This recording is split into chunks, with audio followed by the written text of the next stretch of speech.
Assalamualaikum warahmatullahi wabarakatuh. Kembali lagi bersama saya Ahmad Yusuf. Pada pertemuan kali ini di mata kuliah evaluasi penyuluhan pertanian, kami dari kelompok 1 ingin mempresentasikan hasil kerja kelompok kami, yaitu presentasi mengenai materi, pengertian, dan ruang lingkup evaluasi penyuluhan pertanian. Nah, adapun anggota dari kelompok 1 yang nanti ingin mempresentasikan materi pada pertemuan kali ini, yaitu ada saya sendiri, Ahmad Yusuf, kemudian ada Ajib Rahmat Dwi Murdani, kemudian Aine Zenura Maharani, Kristina Fadila Widya Putri, kemudian Maroatus Solihah, Muhammad Bahar Arhamsyah, dan juga Nias Kuroto Aini. Nah, itulah teman-teman yang akan mempresentasikan materi pada pertemuan kali ini. Untuk mempersingkat waktu, marilah kita langsung ke presentasi yang akan disampaikan yang pertama oleh Mas Ajib Rahmat Dwi Murdani. Kepada Mas Ajib, kemudian nanti dilanjutkan oleh teman-teman berikutnya. Saya persilakan. Terima kasih kepada moderator yang telah memberikan waktu kepada saya untuk menjelaskan pengertian evaluasi. Jadi, evaluasi adalah sebuah proses pengumpulan informasi dengan menggunakan standar atau seperangkat kriteria untuk menarik kesimpulan dan pertimbangan. Ada 3 hal yang dapat kita lakukan dalam melakukan evaluasi. Yang pertama, pengumpulan informasi. Sebelum kita melakukan evaluasi, tentunya kita harus mengumpulkan informasi-informasi untuk melakukan evaluasi tersebut. Yang kedua yaitu perumusan standar atau kriteria yang dipergunakan dalam observasi. Dan yang ketiga, penarikan kesimpulan dan pertimbangan. Nah, untuk melakukan evaluasi dilakukan hal-hal tersebut. Sehubungan dengan hal itu, H.A. Andreasson dan B.C. Bond pada tahun 1966 dalam penelitiannya menyimpulkan bahwa evaluasi adalah suatu kegiatan pengumpulan keterangan, identifikasi implikasi, penentuan hukum, dan penilaian, serta perumusan keputusan dalam hubungan dengan perbaikan atau penyempurnaan berikutnya yang lebih lanjut demi tercapainya tujuan yang diinginkan. Atau dengan kata lain, evaluasi harus berdasarkan keterangan atau fakta menurut ukuran yang objektif. Nah, berdasarkan penjelasan-penjelasan tadi, dapat disimpulkan bahwasanya evaluasi adalah suatu proses untuk menentukan relevansi, efisiensi, efektivitas, dan dampak kegiatan-kegiatan, proyek atau program sesuai dengan tujuan yang akan dicapai secara sistematis dan objektif. Nah, mungkin itu yang dapat saya sampaikan. Bisa dilanjutkan oleh rekan saya. Terima kasih. Terima kasih kepada moderator atas waktu yang telah diberikan. Selanjutnya kita masuk kepada pengertian evaluasi penyuluhan. Sebelum masuk ke dalam evaluasi penyuluhan, kita harus mengetahui apa sih itu penyuluhan pertanian. Menurut Soeharto pada tahun 2005, penyuluhan pertanian merupakan suatu upaya untuk menciptakan iklim yang kondusif guna membantu petani beserta keluarganya agar dapat berkembang secara dinamis serta mampu untuk memperbaiki kehidupan dan penghidupannya dengan kekuatan sendiri dan pada akhirnya dapat menolong dirinya sendiri. Dari pengertian itu, kita dapat mengetahui apa itu evaluasi penyuluhan pertanian. Evaluasi penyuluhan pertanian merupakan suatu proses yang sistematis untuk memperoleh suatu informasi yang sangat relevan tentang sejauh mana sih tujuan dari program penyuluhan pertanian di suatu wilayah dapat dicapai sehingga dapat ditarik suatu kesimpulan, kemudian digunakan untuk mengambil keputusan dan pertimbangan-pertimbangan terhadap program penyuluhan yang berlaku atau yang telah dilakukan. Evaluasi penyuluhan pertanian ini dapat dilakukan sebelum kegiatan penyuluhan maupun setelah kegiatan penyuluhan sehingga kita dapat mengetahui gambaran sejauh mana tujuan dari penyuluhan pertanian itu sudah tercapai. Dalam hal ini kita dapat mengetahui seberapa jauhkah perubahan perilaku petani dalam kegiatan usaha taninya, mulai dari penyediaan sarana produksi atau agro-input, proses produksi atau kultur teknis, agroindustri, hingga pemasaran baik domestik maupun ekspor. Itulah pengertian dari evaluasi penyuluhan pertanian. Untuk selanjutnya dapat dilanjutkan oleh rekan-rekan yang lain. Terima kasih. Materi selanjutnya yaitu ruang lingkup evaluasi penyuluhan pertanian. Ruang lingkup sendiri adalah batasan banyaknya subjek yang tercakup dalam sebuah masalah.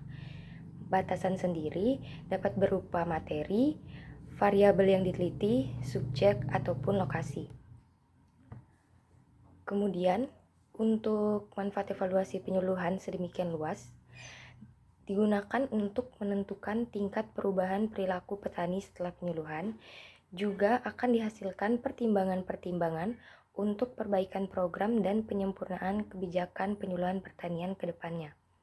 Oleh karena itu, evaluasi penyuluhan pertanian tidak hanya menyangkut evaluasi hasil penyuluhan pertanian, tetapi juga menyangkut evaluasi metode penyuluhan dan sarana-sarana penyuluhan pertanian. Jadi, evaluasi penyuluhan pertanian mempunyai beberapa ruang lingkup. Yang pertama, evaluasi hasil, yang kedua, evaluasi metode, dan yang ketiga, evaluasi sarana dan prasarana. Pengertian dan penjelasan lebih lanjut mengenai ketiga ruang lingkup evaluasi penyuluhan pertanian akan dijelaskan oleh rekan-rekan saya.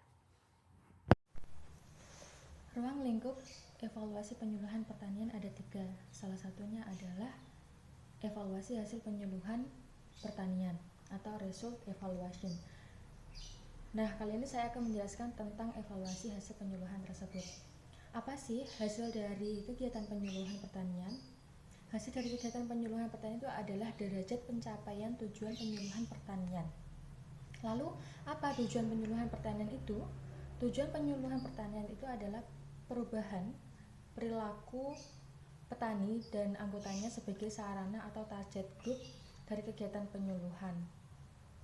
Oleh karena itu, tujuan dari program penyuluhan pertanian itu harus dinyatakan dalam pernyataan perubahan perilaku, baik perubahan aspek kognitif, aspek afektif, dan aspek psikomotorik.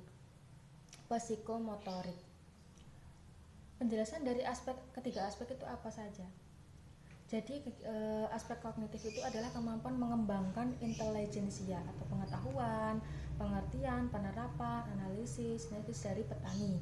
Kemudian yang aspek afektif itu adalah sikapnya, minat, nilai, daya menanggapinya, daya menilai atau tata nilai dan menghayati dari petaninya ketika kita melakukan penyuluhan pertanian.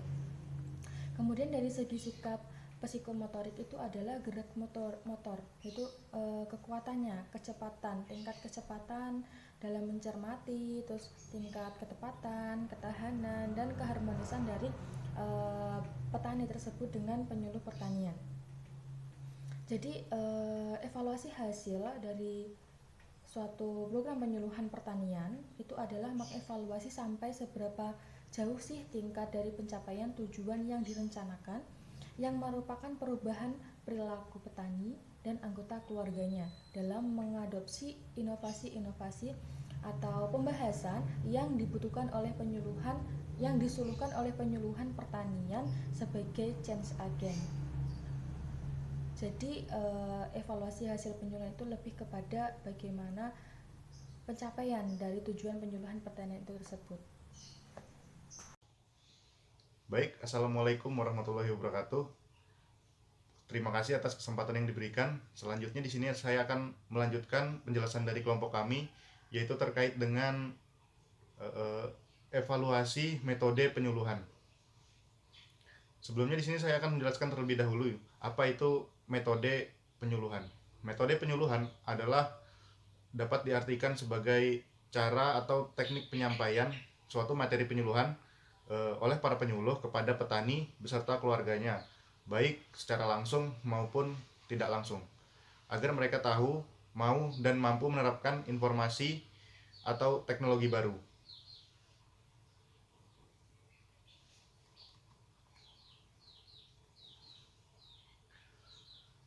Untuk evaluasi metode penyuluhan pertanian itu mencakup ada 2 yang harus diperhatikan. Di antaranya yang pertama yaitu tingkat keefektifan dan prinsip daripada kegiatan penyuluhan atau metode penyuluhan yang digunakan. Suatu metode penyuluhan dapat dikatakan efektif apabila metode yang digunakan dalam suatu kegiatan penyuluhan itu tercapai tujuan yang akan dicapai. Unsur-unsur keefektifan dari metode penyuluhan adalah yang pertama, di sini ada tingkat kemampuan penyuluh, yaitu pengetahuan dan keterampilan penyuluh dalam memberikan informasi penyuluhan. Kemudian ada keadaan alat bantu penyuluhan, yaitu ketersediaan alat bantu penyuluhan. Kemudian yang ketiga, kesesuaian waktu dan tempat penyuluhan, yaitu kesesuaian dan ketepatan waktu pertemuan dan tempat pelaksanaannya. Kemudian yang keempat ada materi penyuluhan, yaitu ketepatan kesesuaian materi penyuluhan dengan masalah yang dihadapi. Dan yang terakhir yaitu kondisi dan tingkat adopsi petani, atau bagaimana kemampuan seorang petani dalam menerima informasi atau materi yang disampaikan. Kemudian selanjutnya prinsip daripada metode penyuluhan menurut Mardikanto 2006. Yang pertama di sini ada upaya pengembangan untuk berpikir kreatif.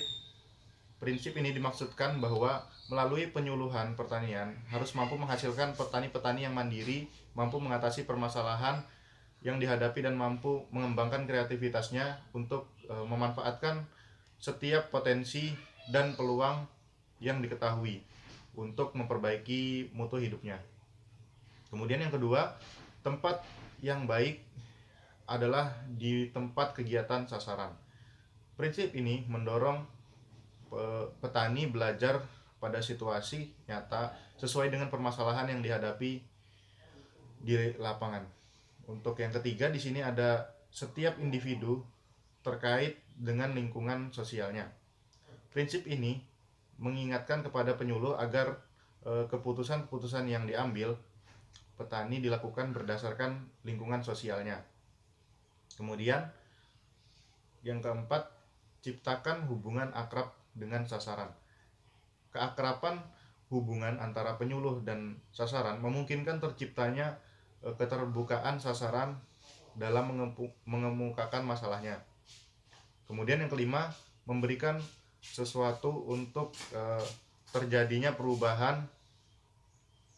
Metode yang diterapkan harus mampu merangsang sasaran untuk selalu siap dalam arti sikap dan pikiran, dan dengan suka hati melakukan perubahan demi perbaikan mutu hidup sendiri, keluarga maupun masyarakat. Mungkin sekian penjelasan dari saya. Selanjutnya akan dilanjutkan oleh teman saya. Assalamualaikum warahmatullahi wabarakatuh. Sebelumnya terima kasih atas waktu yang telah diberikan. Di sini saya akan menjelaskan tentang evaluasi sarana dan prasarana. Evaluasi sarana dan prasarana pada dasarnya mengevaluasi kesiapan perangkat sarana dan prasarana yang menunjang kegiatan penyuluhan, seperti perangkat keras dan perangkat lunak. Efektivitas dan keberhasilan dari kegiatan penyuluhan pertanian sebagian besar tergantung dari adanya alat bantu penyuluhan, kelengkapan dan peralatan bahan-bahan dan sarana prasarana yang digunakan, baik komputer, LCD proyektor, telepon, sound system, dan lain sebagainya. Jadi pada dasarnya keberhasilan dari kegiatan penyuluhan pertanian itu sangat tergantung dengan keberadaan sarana dan prasarana yang merupakan unsur yang sangat penting atau pendukung dalam kegiatan penyuluhan tersebut. Demikian yang dapat saya sampaikan, kurang lebihnya saya mohon maaf. Wassalamualaikum warahmatullahi wabarakatuh. Nah, dengan presentasi yang telah disampaikan oleh teman-teman tadi dapat saya rangkum diantaranya, yaitu evaluasi adalah sebuah proses pengumpulan informasi dengan menggunakan standar atau seperangkat kriteria untuk menarik kesimpulan tertentu. Kemudian evaluasi penyuluhan dilakukan guna memenuhi keinginan kita untuk mencari tahu kebenaran dari suatu program penyuluhan yang berlangsung. Kemudian untuk evaluasi penyuluhan pertanian, ruang lingkupnya yaitu ada evaluasi hasil, kemudian evaluasi metode, dan yang ketiga adalah evaluasi sarana dan prasarana serta evaluasi hasil penyuluhan. Nah, itulah rangkaian materi yang dipresentasikan oleh kelompok 1. Apabila ada kesalahan dalam menyampaikan materi, saya mewakili teman-teman kelompok 1 mengucapkan terima kasih dan memohon maaf yang sebesar-besarnya. Cukup sekian yang dapat kami sampaikan, kurang lebihnya mohon maaf. Saya akhiri, wabillahi taufik wal hidayah. Wassalamualaikum warahmatullahi wabarakatuh.